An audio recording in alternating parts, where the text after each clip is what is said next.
We've got many Fed speakers this week, Paul. Last night we heard from a few of them saying still inflation top priority.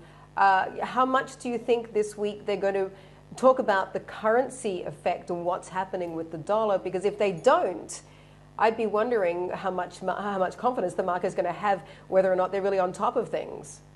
Right, but again, when the Fed governors go out and speak, it's usually around the U.S. economy and the path for inflation, whether they've got the monetary settings the right way. You know, if the dollar strength bounces back to the U.S., then U.S. policymakers would take that into account. I think we're getting to the point now in the Fed where maybe we're going to be seeing somewhat slower rate rises. We've been kind of half joking that 75 is the new 25 because we've had three 75s in a row, but we're beyond neutral. We've still got at least another 100 to go in the Fed.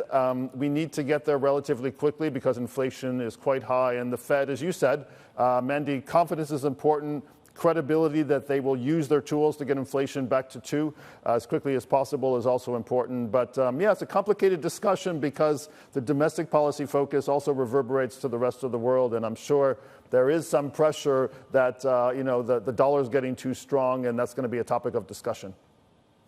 Paul, midterms and the proximity to the FOMC in an environment where unemployment, and please tell me what your baseline assumption is, unemployment will rise given the recessionary risk. Is that going to influence the Fed and possibly make them pivot? Yeah, I guess when that happens, right? The latest unemployment in the U.S. is 3.7, which is at or near kind of a recent low, multi-decade low. So we've seen a little bit of softening in job creations, but we've still got a lot of vacancy in the U.S. We've got help wanted signs all over the place. And that's actually the one variable we've been focusing on and telling our clients to focus on to determine whether this is a slowdown or something more serious. The kind of sustainable estimate for U.S. unemployment, what we call the NAIRU, we have an ugly acronym for that, is around 4.5. So, this may be drifting up over the next couple of months, but with elections in November, it's hard to see that really in bad shape. At some point, you're right. If we go into a deeper slowdown and unemployment really starts to go